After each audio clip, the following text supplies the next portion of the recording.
There comes a moment in the life of every man and every woman when the illusions of the world collapse, when the distractions no longer satisfy, when the easy answers ring hollow, and the soul demands something greater.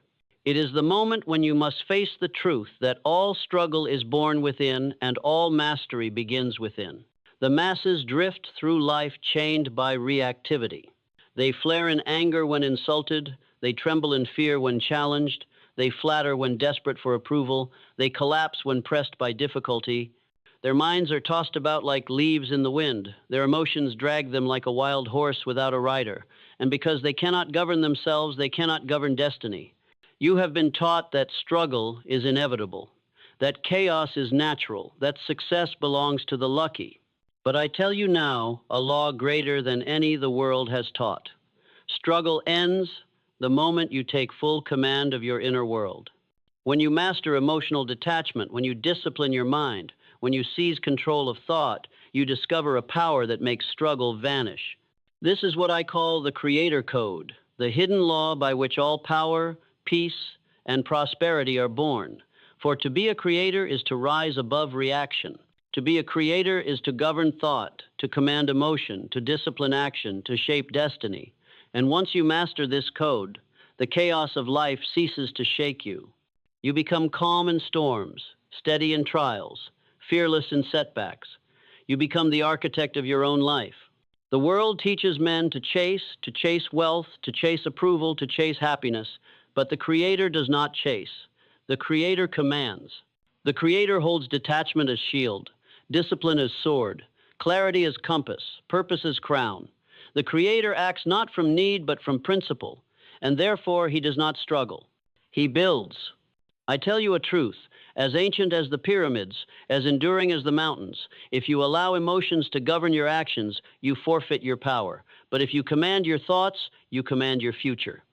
The Creator Code is not theory. It is cause and effect. It is law.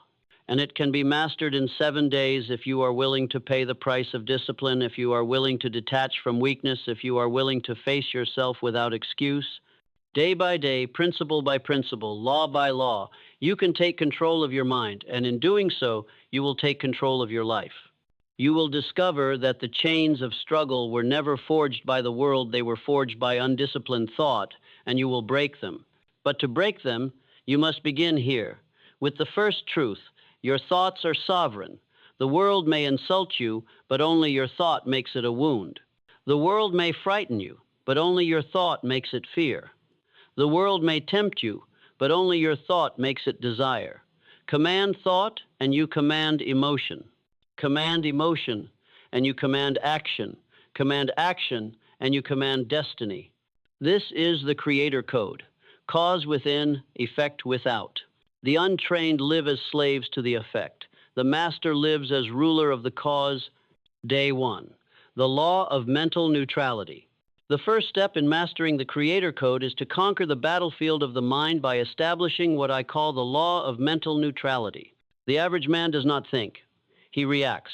His mind is a mirror reflecting every stimulus, a puppet pulled by invisible strings, a reed swaying with every wind. Insult arrives, and anger explodes. Fear whispers, and he trembles. Desire tempts, and he yields. He does not govern his thought governs him. And because his thought is ungoverned, his life is ungoverned. Mental neutrality is the power to hold the mind steady, unmoved by impulse, untouched by storm, balanced as a scale before judgment. It is the ability to observe without reacting, to pause without panic, to see clearly before choosing. Understand this. Neutrality is not indifference. It is not weakness. It is the highest discipline of strength. The neutral mind feels emotion but is not enslaved by it. The neutral mind recognizes desire but does not bow to it. The neutral mind hears fear but does not obey it. It stands still until it has seen the truth. Think of a judge in a court. If he rushes to judgment in anger, he condemns the innocent. If he trembles with fear of the crowd, he betrays justice. If he is swayed by desire for approval, he twists the law. Only the judge who holds neutrality can see clearly, weigh fairly, and render justice. So too with your mind. Unless you train it to neutrality, You cannot judge truth from illusion, cannot choose wisely, cannot rule your own destiny. To live by this law, you must cultivate the pause. Between stimulus and reaction lies a sacred space, the space where neutrality is practiced, where sovereignty is proven, where destiny is shaped. The weak rush through this space blindly, the strong linger within it deliberately. In the pause you ask, what is true? What is illusion? What serves my purpose? What betrays it? When insult comes, pause. Ask not, how do I feel? But what is the cause? What is the effect if I respond? When fear rises, pause. Ask not, what do I dread? But what is real? What is imagined? When desire tempts, pause. Ask not, what do I want now? But will this serve or destroy me tomorrow? Each pause is a victory. Each pause weakens reaction, strengthens response, trains the brain. At first, it is difficult, for the brain rebels against neutrality. It demands immediate action. It craves reaction. But if you persist, if you pause once, then twice, then daily, the brain learns that neutrality is law. It submits, it obeys. And in that obedience, you gain power. Power begins here. Power begins with neutrality.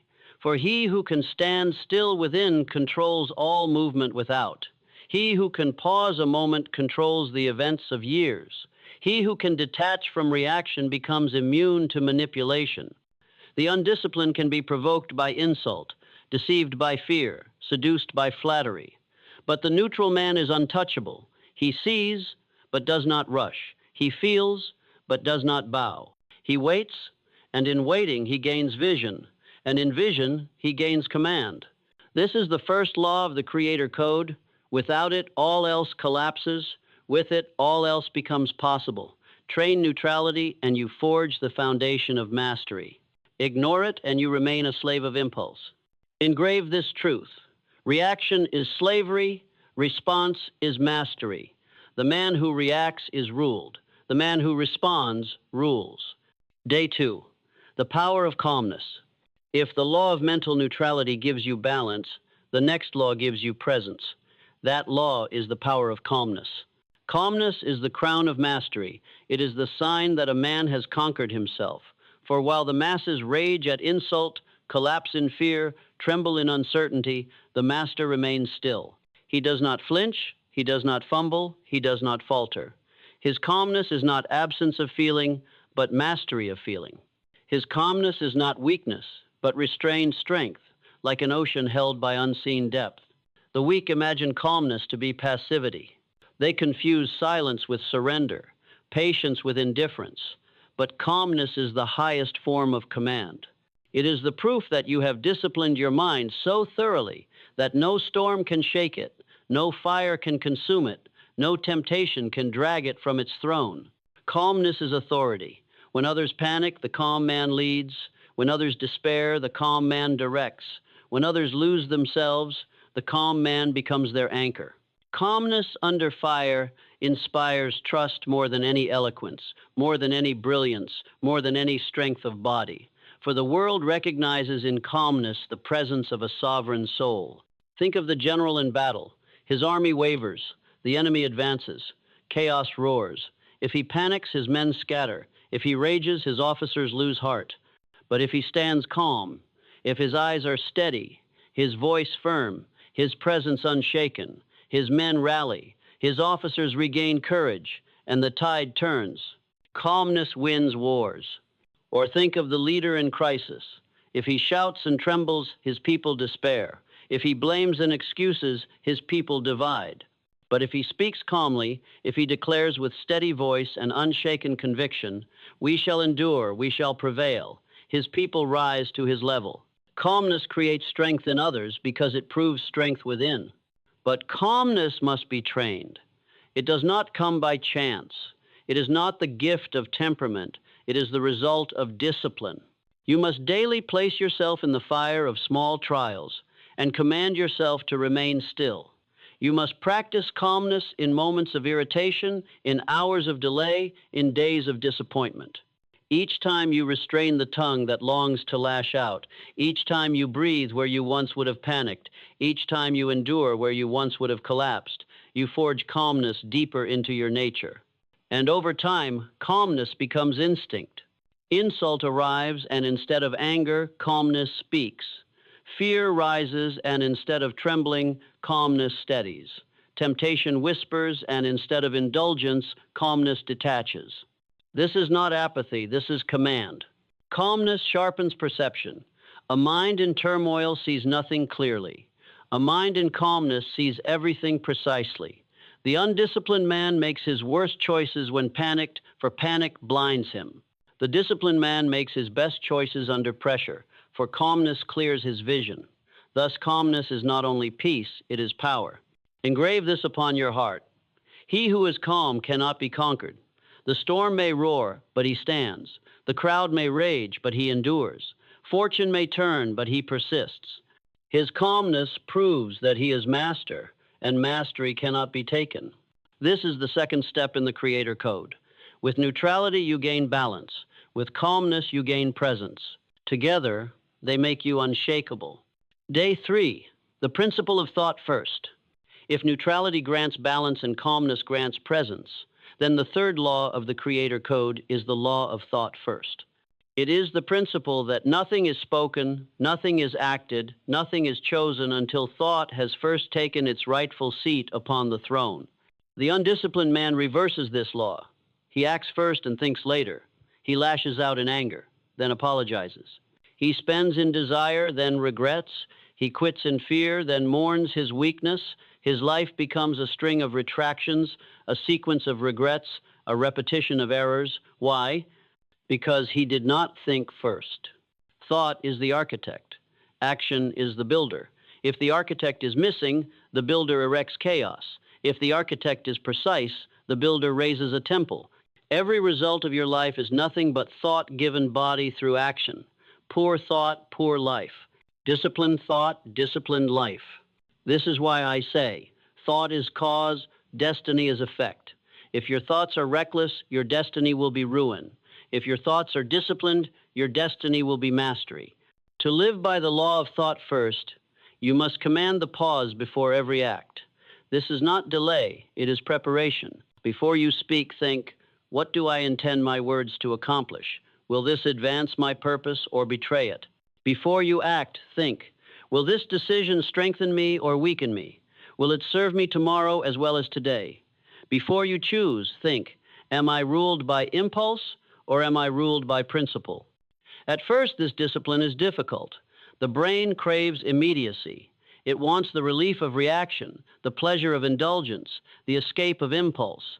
But each time you force thought first, you weaken impulse. Each time you pause and decide deliberately, you prove command.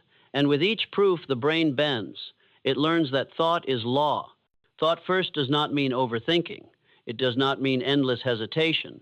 It does not mean paralysis by analysis. It means accuracy before action. It means clarity before commitment. It means cause before effect. A moment of disciplined thought prevents years of regret, and accurate thought requires truth. You must strip away illusion, discard excuses, silence fear, and face fact.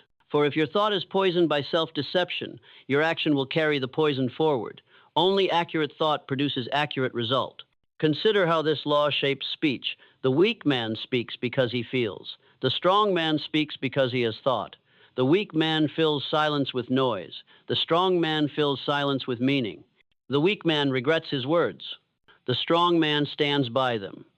This is the difference between slavery to impulse and mastery of thought. Train yourself daily in this law. When provoked, think first. When afraid, think first. When tempted, think first. When uncertain, think first. Each time you obey this law, you strengthen mastery. Each time you ignore it, you weaken sovereignty. Engrave this truth. Reaction without thought destroys. Response with thought creates. The undisciplined live as reactors, forever repairing the damage of their impulses. The disciplined live as creators, forever building the future by principle. This is the third step in the Creator Code. Neutrality steadies you. Calmness strengthens you. Thought first directs you. With these three, you rise above the masses. With these three, you begin to govern destiny. Day 4. The discipline of self. Mastery. Neutrality gives balance. Calmness gives presence. Thought first gives direction. But without discipline, all three dissolve into nothing. The fourth law of the Creator Code is the discipline of self-mastery. Discipline is the guardian of greatness.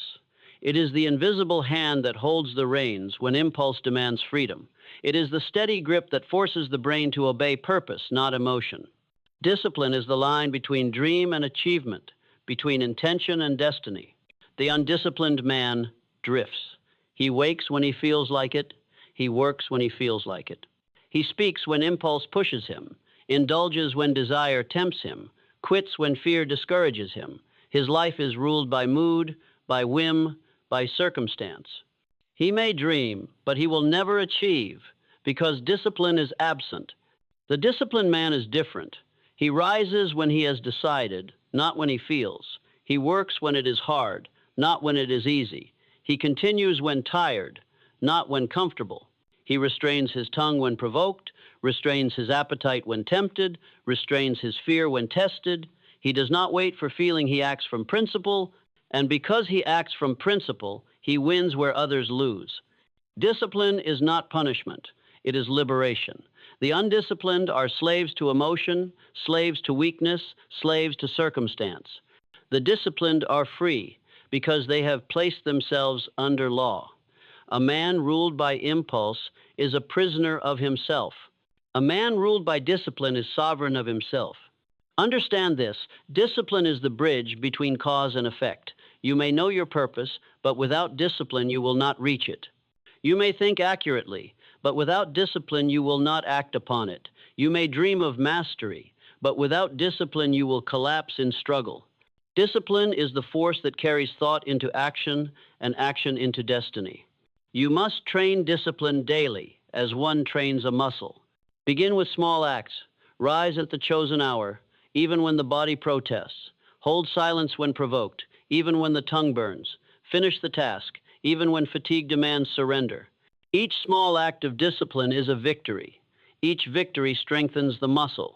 Each repetition builds mastery. Over time, the brain learns submission. It stops rebelling, stops resisting, stops excusing. It obeys as a trained horse obeys its rider, as a soldier obeys his general. And once the brain obeys, nothing external can defeat you. But discipline must be joined with definiteness of purpose. For discipline without direction is slavery, but discipline with direction is power. A man who disciplines himself to rise early but has no purpose rises into emptiness. A man who disciplines himself to labor hard but without vision labors in vain. Discipline finds its crown only when yoked to purpose. Engrave this law. He who masters himself masters all. The man who cannot govern his own appetite, his own tongue, his own temper, his own fear cannot govern anything else. But the man who governs himself can govern nations, industries, destinies. Self-mastery is the root of all outer mastery. This is the fourth step in the Creator Code. With neutrality, you pause. With calmness, you steady. With thought, you direct. With discipline, you advance. Together, they transform you from reactor into creator, from drifter into master, from slave into sovereign. Day 5. The science of autosuggestion. Discipline carries thought into action, but the mind itself must be trained at its deepest level. For if your conscious thought is strong, but your subconscious belief is weak, you will sabotage yourself without knowing it. The fifth law of the Creator Code is the science of autosuggestion. Your subconscious mind is the soil of destiny. Whatever seed you plant there, it will grow. If you sow doubt, you will reap hesitation. If you sow fear, you will reap paralysis. If you sow weakness, you will reap surrender. But if you sow strength, you will reap action. If you sow calmness, you will reap presence. If you sow mastery, you will reap sovereignty. The tragedy of the masses is that they allow the world to sow their subconscious. They feed on fear from news, on envy from comparison, on weakness from indulgence. Their thoughts are not their own. Their beliefs are borrowed. And because their subconscious is filled with poison, their lives bear poisoned fruit. But the disciplined man does not leave his subconscious to chance. He takes command. He plants deliberately. He uses autosuggestion as the farmer uses plow and seed. He repeats to himself daily with calm conviction. I am calm, I am disciplined, I am detached, I am master of my mind, I act with purpose, I cannot be shaken, I cannot be stopped. At first, the brain resists. It says, this is not true. But repetition is stronger than resistance. Each time you repeat, you drive the suggestion deeper. Each time you affirm, you weaken doubt. Each time you plant, you strengthen the seed. And in time, the subconscious accepts it as law. Once accepted, the subconscious directs emotion, thought, and action in harmony with the suggestion. You will find yourself calmer without effort, more disciplined without strain, more purposeful without struggle. It will feel natural because the subconscious has been trained. Understand this. You are always practicing autosuggestion, whether deliberately or not. Every time you tell yourself, I can't, you train weakness. Every time you say, I'm tired, you train surrender. Every time you say, I'll try, you train indecision. Words repeated with belief become chains or wings, depending on what you choose. Therefore, choose deliberately. Repeat mastery, not weakness. Repeat strength, not fear. Repeat calmness, not panic. Repeat purpose, not drifting. Speak to yourself as a sovereign commands his army, and the army of your subconscious will obey. But autosuggestion must be more than words. Words without action are clouds without rain. Each affirmation must be followed by deed. If you affirm discipline, you must act with discipline. If you affirm calmness, you must practice calmness under fire. If you affirm strength, you must resist indulgence. In this union of word and action, autosuggestion gains power. This is the science. Thought planted by word, proven by action, repeated until habit becomes character. And character is destiny. Engrave this law. The world will tell you who you are unless you tell yourself first. Speak deliberately, suggest deliberately, plant deliberately. And in 7 days of consistent repetition, you will begin to see the soil of your subconscious turning, preparing, obeying. This is the 5th step in the Creator Code. Neutrality steadies, calmness strengthens, thought first directs, discipline advances, autosuggestion engraves. With these, the architecture of mastery rises. Day 6, the law of accurate thinking. All discipline, all calmness, all detachment will fail if the mind is clouded by illusion. The 6th law of the Creator Code is the law of accurate thinking. The undisciplined brain deceives itself endlessly. It takes opinion as fact, rumor as truth, fear as prophecy, desire as certainty. It reacts to shadows as though they were substance. It builds decisions upon illusions, then wonders why collapse follows. Most lives are not ruined by enemies, but by errors of thought. Accurate thinking is the discipline of separating truth from appearance, fact from assumption, cause from effect. It is the refusal to believe something simply because it feels good, or to fear something simply because it feels threatening. It is the practice of seeing reality as it is, not as weakness wishes it to be. Understand this. Your mind is a court, and every thought is a witness. Some witnesses are false, some are true. If you accept every witness, you corrupt the trial. If you examine each carefully, you render justice. Accurate thinking is the cross-examination of thought. It asks, what is the evidence? What is the source? What is the cause? What is the likely effect? The masses do not think, they assume. They do not analyze, they react. They do not separate fact from fiction, they swallow both whole. And so they drift, deceived by illusions, ruled by falsehoods, imprisoned by error. But the master thinks accurately. He tests every belief. He weighs every claim, he follows every cause to its effect, and because he does, his decisions are solid, his actions are firm, his destiny is secure. Accurate thinking also demands courage, for truth is often harsh, and illusion is often sweet. The weak prefer comforting lies to uncomfortable facts.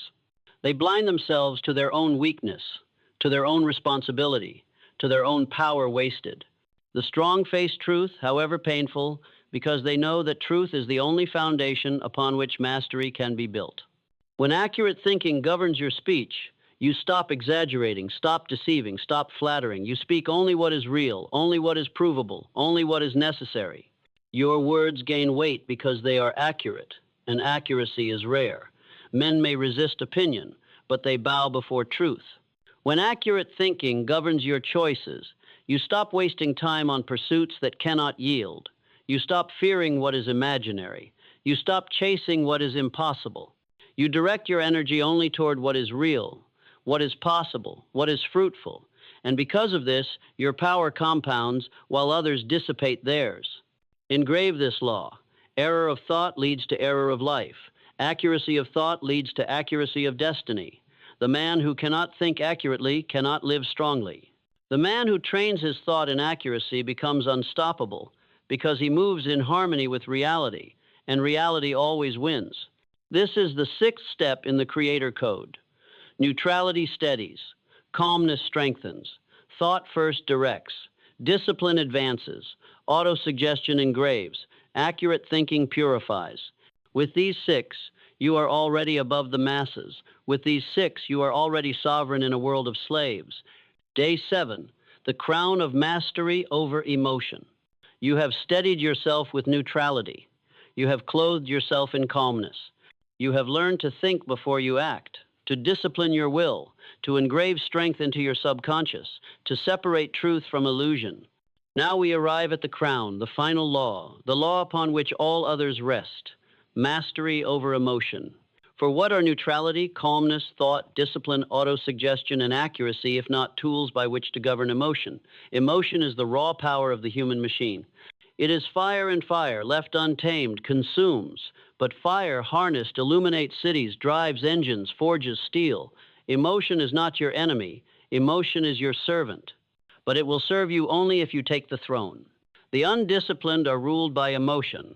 They love when flattered, hate when opposed, despair when delayed, boast when indulged. Their lives are a cycle of highs and lows, joys and sorrows, hope and regret.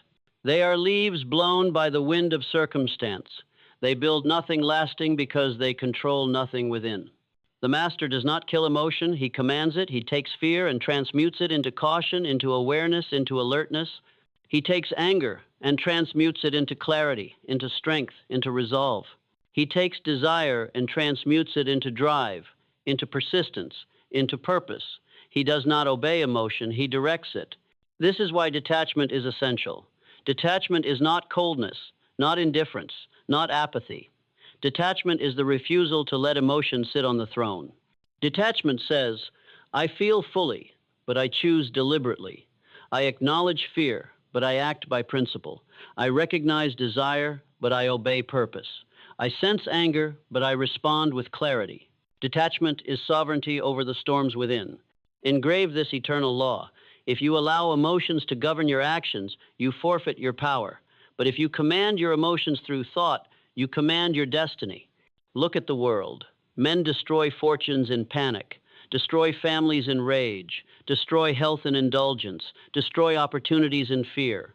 Entire lives collapse because emotion was master.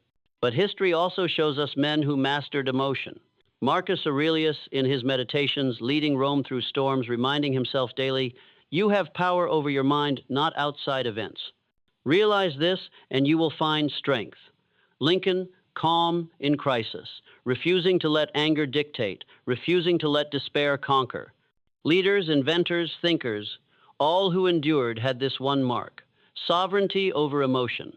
This sovereignty does not mean you cease to feel. You will still know fear, still feel anger, still experience temptation. But they will knock upon your door as visitors, not as rulers. You will decide whether they stay, how long they stay, what use they serve. They are your guests, not your masters. Practice this daily. When fear arises, do not say, I am afraid. Say, there is fear, and I choose to act anyway. When anger flares, do not say, I am angry. Say, there is anger, and I choose clarity. When desire tempts, do not say, I want this. Say, there is want, and I choose purpose. This simple shift proves sovereignty. For the final law of the Creator Code is not the destruction of emotion, but the enthronement of thought above emotion, principle above impulse, discipline above chaos. And when this law is mastered, you will know struggle no longer. The world may test you, but you will not waver. Fortune may turn, but you will not despair. Insult may sting, but you will not lash blindly. Temptation may whisper, but you will not surrender. You will live steady, sovereign, creator of your life, ruler of your destiny. This is the Creator Code. 7 days, 7 laws, 7 disciplines. Together they form a fortress no storm can breach, a kingdom no enemy can invade, a crown no circumstance can remove. Neutrality steadies. Calmness strengthens. Thought first directs. Discipline advances. Autosuggestion engraves. Accurate thinking purifies. Mastery over emotion crowns. With these, you will never struggle again. Not because life becomes easy, but because you become stronger than life. Not because storms vanish, but because you stand unmoved within them. Not because obstacles disappear, but because you no longer see them as obstacles, but as instruments. Engrave this last truth upon your soul. To control your inner world is to control all worlds. To master yourself is to master destiny. And he who masters destiny cannot be stopped. Do not mistake this knowledge for words alone. These are not theories to be admired, not philosophies to be debated, not sentences to be repeated without fire. These are laws, eternal and unbreakable, and you must engrave them into your very being. You must rise each day and live them until they carve themselves into your nature so deeply that no storm, no man, no fate could tear them from you. The time for drifting is over. The age of hesitation is finished. You stand now at the threshold of sovereignty. Before you lie 2 roads, one of slavery to impulse, chaos, fear, and endless struggle. The other of discipline, calmness, detachment, and absolute command. One road leads to the fate of the masses' blind reaction, wasted potential, forgotten lives. The other road leads to mastery, to the throne of self-command, to the dominion of destiny, to the unshakable crown of power. And you must choose. Choose now, not tomorrow, for tomorrow is the lie of weakness. Tomorrow is the excuse of slaves. Tomorrow is the chain that has bound billions to mediocrity. Only now exists. Only this moment is real. Only this moment proves who rules you or your impulses. Seize this moment. Stand tall in it. Declare to yourself and to the universe, I will not drift another day. I will not bow to fear. I will not surrender to anger. I will not waste my life in reaction. From this hour, I am sovereign. From this hour, I live by law. From this hour, I am creator, master, ruler of self, and therefore ruler of destiny. Let your brain resist, you will break it. Let your emotions rebel, you will command them. Let the world test you, you will rise above it. For you are no longer a leaf in the wind, no longer a slave of reaction, no longer a drifter begging fortune for crumbs. You are a master, and masters do not beg, they create. Masters do not plead, they command. Masters do not struggle, they conquer. So take these laws. Take neutrality, calmness, thought, discipline, autosuggestion, accuracy, and emotional mastery, and weld them into your soul. Carry them like a sword. Guard them like a crown. Live them until they breathe through you as instinct. And when the world looks upon you, it will know, here stands a man who cannot be shaken, a woman who cannot be broken, a sovereign who cannot be stopped. For this is the secret, the crown, the final law. To master your inner world is to end all struggle. To master yourself is to command destiny. And to command destiny is to rise unstoppable. Now rise. Rise with calmness in your heart, with fire in your will, with mastery in your mind. Rise above the crowd. Rise above fear. Rise above struggle. Rise as creator. Rise as sovereign. Rise and take what has always been yours, the power to shape your life exactly as you choose. And when you rise, truly rise, you will never struggle again.